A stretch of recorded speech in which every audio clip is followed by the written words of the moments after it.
Free fire game খেলতে শুরু করি 2020 সালে। এলাকার ভাই ব্রাদার গুলোকে দেখতাম রাতে এক জায়গায় বসে বসে শুধু চিল্লাচিল্লি করতো।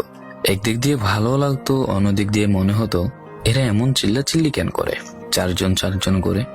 তারপর তাদের কথা মতো তাদের মতোই শুরু করি ফ্রি ফায়ার গেম। প্রথম দিন গেম খেলে রাত জেগেছি 11টা, যেটা ছিল রাত জেগার প্রথম কারণ এবং প্রথম ভালোবাসা। এলাকার বন্ধুরা মিলে রাত হলেই আড্ডার আসর দিয়ে বসতাম আর শুরু করতাম গেম খেলা। সবাই তখন গেম খেলা নতুন শুরু করি। এত পরিমাণ আনন্দ ছিল গেমটিতে যা বলে বোঝানো সম্ভব না। তখন ভালো কোনো ফোন ছিল না, ল্যাগ করতো, তবুও খেলতাম। আব্বু আম্মুর কি পরিমাণ বকাঝকা খেয়েছি সেটা বলা বাহুল্য।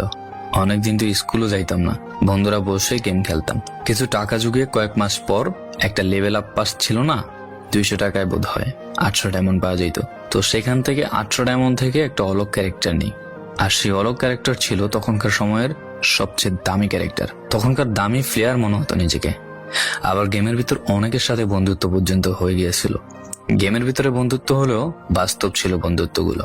তখন ফ্রি ফায়ারে ডু পার্টনার সিস্টেমটা ছিল না, তাই কোনো মেয়ে গেমেও ছিল না। তারপর যখনই মেয়েরা গেমটা শুরু করে তখনই আস্তে আস্তে গেমের আনন্দ নষ্ট হয়ে যায়। অনেক বেশি র্যাম প্রয়োজন হতো, তো তাই গেমটা খেলতে ভালো একটা ফোনের প্রয়োজন হইতো। কিন্তু তখন ফোন ছিল না, কোনো রকম একটা ফোন দিয়ে খেলতাম গেমটা। ভাবতাম একটা ভালো ফোন হইলে গেমটা আরো সুন্দর করে খেলতে পারতাম, ল্যাগ করতো না ইত্যাদি। কত আনন্দই না ছিল তখন।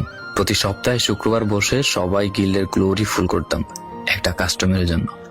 পরের দিন সবাই মিলে আনন্দ নিয়ে একটা একটা করে কাস্টম খেলতাম। আমার জীবনের প্রথম 3 বছরের ভালোবাসা।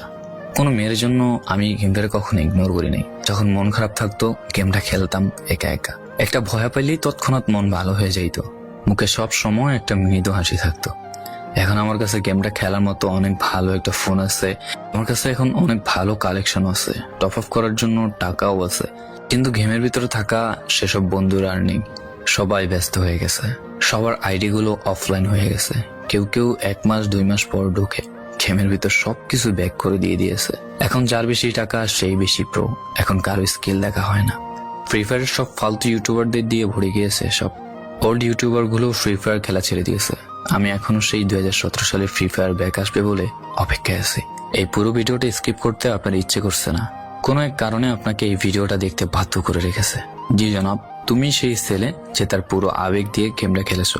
তুমি সেই ছেলে যে 2017 সালের ফ্রি ফায়ারের মিউজিক শুনলে কান্না মুখ করে ফেলো। তুমি সেই ছেলে যার এত পরিমাণ আবেগ যে এখন তুমি ফ্রি ফায়ার গেমের পুরনো কোনো ভিডিও দেখলে মন ভরে দেখো। তোমার আবেগটা কোনো মেয়ে নয়, নিয়েছে তোমার free fire. I miss you old Free Fire. I miss you old Free Fire friend.